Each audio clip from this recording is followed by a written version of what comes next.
welcome to our hardworking channel, Farm Life channel. Blessings and guidance for everyone, everyday Lord. Your full watch to all our vlog would be a great assistance to our channel without skipping any frames. So ka-farm, let's do this!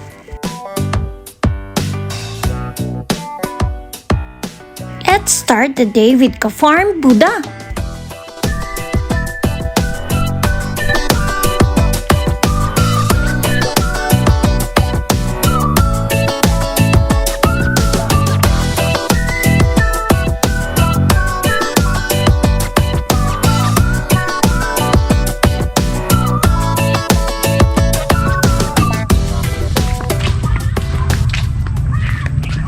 Hello mga ka-farms! Magandang araw po, kumusta po kayong muli? At nandito na naman po ang inyong ka-farm Buddha. Nagbabalik na naman po mga ka-farms ang farm life sa vlogging po. Dahil matagal po tayong hindi nakapag-upload ng bagong vlog po mga ka-farms sa ating YouTube channel. Sapagkat ang team po ng farm life mga ka-farms ay nag-iisip po ng mga bagong content or mga bagong ideas para mas ma-improve po natin yung ating YouTube vlog.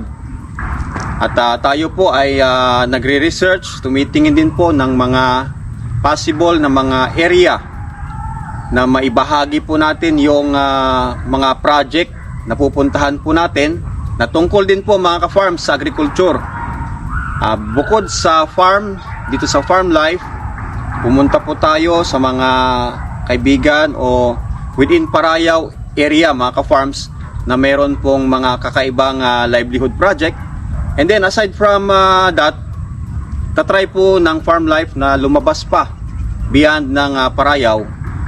Kung meron po tayong makikita ng mga agriculture projects or ideas na pwedeng i-share po sa inyo at maging po sa amin dito sa farm life, ay gagawin po natin. Yan po yung ating pinagkaabalahan itong mga past weeks, kaya po wala po tayong mga bagong vlogs mga ka-farms.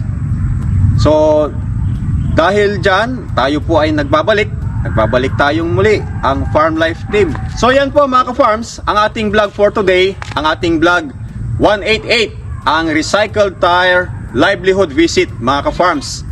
Meron po tayong resource person na pupuntahan po natin. Malapit lang po dito mga ka-farms, kapitbahay po natin within Parayaw area.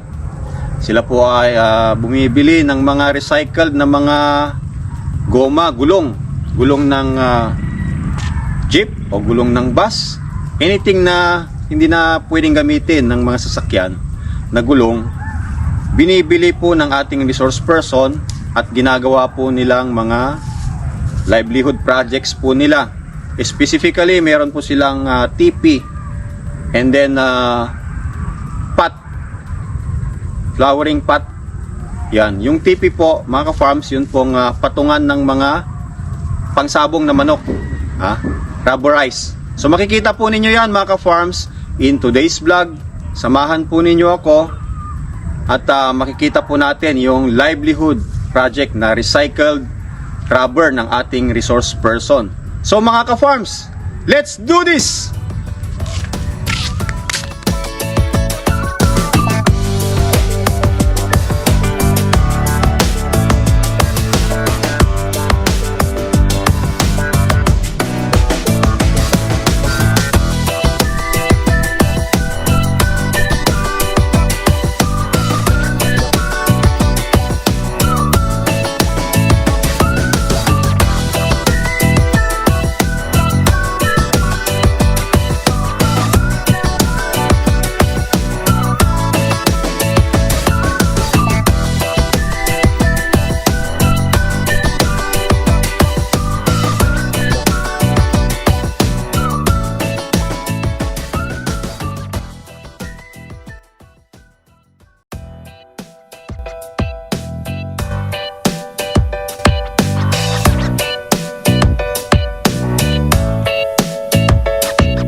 Hello mga ka-farms! Nandito po tayo ngayon sa isa na namang site natin outside the farm upang makapagbahagi po tayo ng kaalaman na naman mga ka-farms. Kakaibang kaalaman na naman outside farm life. Ito po ang ating vlog 188 mga ka-farms, ang ating recycle tire livelihood visit. Dito po pa rin mga ka-farms sa Barangay Parayaw, Binmaloy, Pangasinan. Outside the farm, makikita po natin yung iba't ibang mga livelihood na ginagawa po dito sa Barangay Parayaw mga ka-farms. Bukod sa pangingisda mga ka-farms na livelihood ng probinsya ng Pangasinan, dito po sa Barangay Parayaw mga ka-farms, dito rin po ginagawa yung mga produkto mula sa gamit na hindi na ginagamit na mga gulong, binibili po ng ating resource person at ginagawa nila o nire-recycle nila as a new product mga ka-farms. Makikita po ninyo yan in today's vlog mga ka-farms.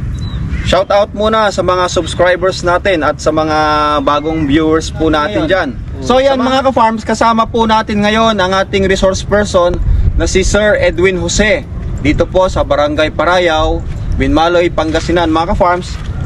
Ang kanyang product po mga ka-farms, itong mga recycled na mga gulong. Saan nyo binibili itong mga gulong sir? Sa mga bayan. Bayan-bayan sir? Oo, bayan-bayan. Yan. Matagal na kayo dito sa industriyang ganito sir? Oo, matagal na rin. Matagal na? Oo. Oo. Talagang- Ilan taon na sir? Ano na, mga binata pa ako. Shoutout muna sir sa ano ba yung mga product niyo dito sir? Sa gulong? Yung mga gulo, tipi, paso. TP. Ano ba yung TP sir? Para sa kaalaman lang ng ating mga viewers sir. TP. Rubber tipi ng mga manok. Rubber TP ng mga manok. Oo. Manok panabong. Oo, panabong, talaga. Mga ka-farms, yung TP na sinasabi ni sir, yung hapunan ng manok panabong. Oo, yung mga Take note mga farms. Silungan. Oo, silungan niya.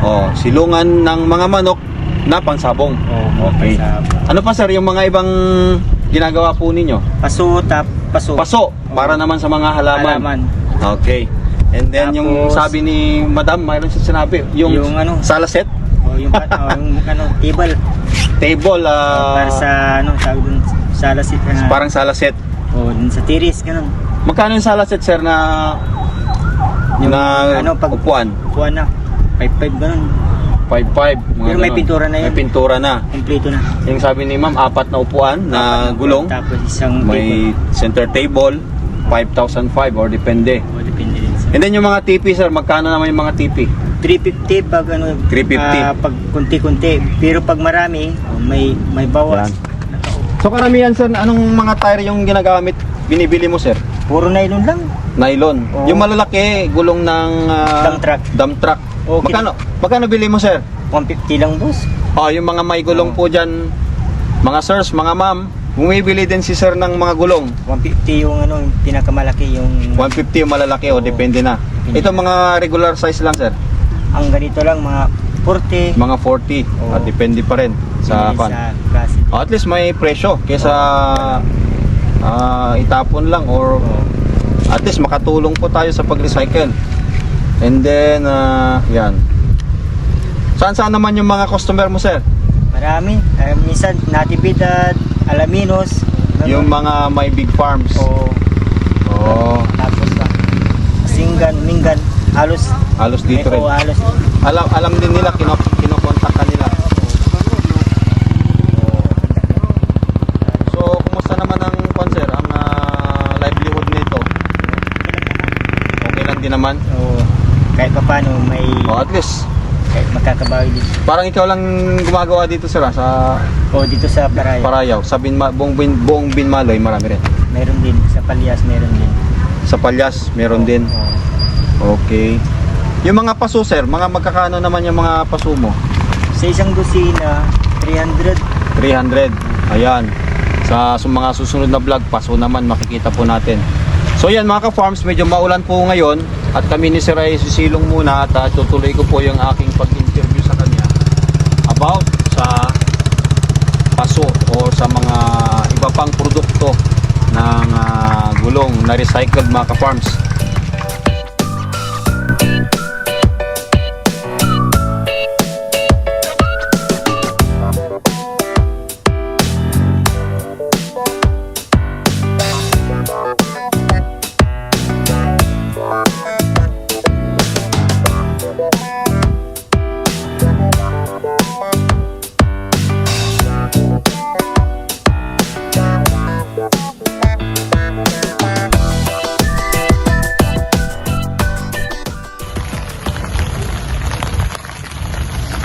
Ayan.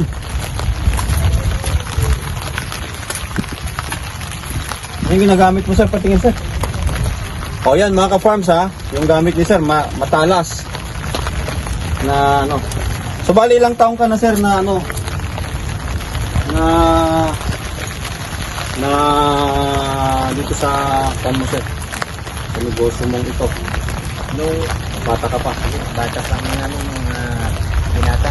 Binata pa. Nag-start na po kayo rito. So ano naman yung mga ano sir, mga struggles mo sa siyempre nung nagsisimula kayo sa ganito? Ano? Marami yung pagsubok. Marami rin pagsubok. Oo. Pero sa buyer ng mga produkto, okay pa naman. Okay naman. Oo. So yan mga ka-farms, marami rin pagsubok sabi ni sir, yung paggawa ng mga produkto. Kasi mga ka-farms, yung gamit ni sir, hindi yun po basta-basta lang tinutulak. Talagang yung kamay ni sir mga ka-farms, kalyo na. Kaliwan na. Talagang tibay ng kamay, pulso. Minsan natutugat pa. Oo, kaya sa mga ka-farms po natin dyan, ganun ka-dedicate si sir sa kanyang craft, sa kanyang produkto. Talagang yung pulso ng kamay yun.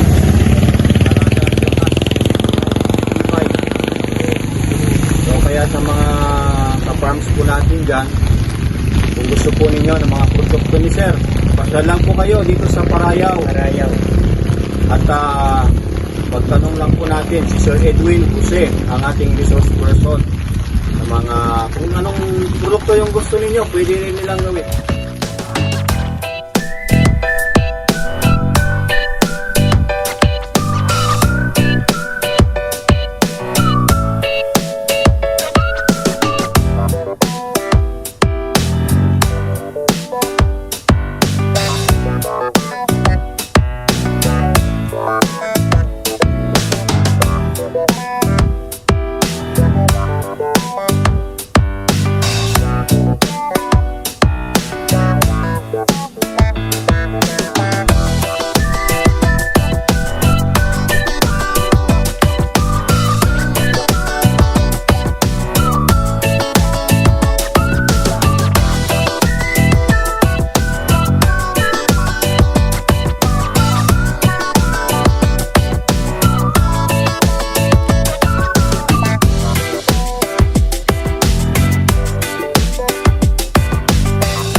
350 ang isa. O sa mga may farms dyan, sir. O sa mga may farms po dyan, pwede kayo order kay sir. 350 ang isa. O, pag marami yan, may bawas pa. Pagka maramihan, may bawas pa. Ayan. So magaganda. Ilang taon yan tumatagal, sir? Kahit ano na, tumanda ka na, basta hindi naman ano yan. O sabi nila, basta pinturahan lang daw, protektahan, matagal. Matagal din ang buhay niyan. So ayan mga ka-farms ha, sa mga may gusto po ng TP na produkto ni sir, yan o. Oh, ang ganda. Ito upuan naman sir. Yan yung upuan ng sala set, Oo. rubberized. Tapos, Ayan. Dami na yung nakapile mo sir ha. Saan pupunta yan sir? yo, Order na po yan sir? order na lang to sa Alaminos. Laminos? O, Alaminos. Shout out. Oh. Patuloy po tayo mga ka-farms na kukuha ng mga ideas sa kanya. So, sa tagal-tagal. Ilang taon ka na ulit naggawa ng ganito sir? Ng mga product mo na more than 20 years na. Mga binata pa kayo. Binana mo pa yung industriya sir o ikaw na yung nag-initiative ng ganitong... O, pag ano lang talaga. Ikaw talaga nagsimula sir o sa parents pa? Yung parents ko kasi ang ginagawa nila, yung paso na clay. Paso na clay, which is yung paso na clay mga ka-farms, yun po yung susunod nating vlog sa mga susunod. Paso pero out of clay. Clay. Out of the Clay talaga. sa lupa, clay. Lupa. So ngayon, concentrate muna tayo sa Rubber. rubber products mga ka-farms. So yan. Kumusta naman ang ano sir? Ang kita sa ganito? Okay lang naman. Basta Okay lang naman, basta tiyaga lang. tsaga. At saka ngayon sir, nauso na naman ng ano siyempre sa ano, production ng mga manok panabong, mga ka-farms. Siyempre, Maraming ano din. marami rin ang tatangkilik ng produkto mo sir kasi hindi mawawala yan sa mga Pilipino. Yan, matagal na yan. Kahit Oh, tumanda ka, andyan pa rin yung gulong. yung gulong sir, walang expiration. Walang expire. Sabi nila 10 years, hindi lang siguro. Tao lang yung Kasi itong gulong sir, basta lalo kung mapintura, maingatan mo matagal din ang buhay niya. matagal talaga yan. Kumpara sa semento sir na TP, anong Ay. masasabi mo? Pag simento kasi, pag Binubuhat-buhat. buhatin mo yun. Lalo yung mga boys mo Ano na, mababali. mababali, no? Okay. Sa gulong naman, maski ihagis mo. O kahit ihagis mo. nandyan lang, O kahit accidentally mabitawa, walang problema. Madali pa siya higita. So sa mga ka-farms po natin dyan, natapos na naman po mga ka-farms. Yun pong ating activity for today, for today's vlog. Abangan po ninyo mga ka-farms. Yun pong ating susunod na vlog. About pa rin po sa mga gulong na ginagawa ni Sir Edwin. Yung pong paggawa naman ng rubberized na paso mga ka-farms. Makikita po natin yan sa susunod na vlog. Kaya sa mga subscribers po natin dyan, just continue to like, share, and give your comments. And if you are new to our channel, mga ka-farms, please subscribe, like and share, and also give your comments mga ka-farms para po masuportahan po natin ang YouTube channel po natin, ang Farm Life, para po mas makapagbahagi po kami mga ka-farms ng mga kabang-abang na mga vlogs. Yan. So sa mga ka-farms po natin dyan, sir, yung mga ka-farms natin dyan, bumili na isa kayo. lang sasabihin natin. Ano masasabi mo sir? Sabi ko, bumili na kayo. Bumili na daw kayo, sabi ni sir. Farm Life has a full intention to explore more. We just found this interesting business and livelihood. Multiple products made from used vehicle tire. We just presented the TP, our shading for cockfighting here in our segment 01. Next will be the plant base and many more in our subsequent segments. Please watch for it. See you in our next vlog. Keep on farming!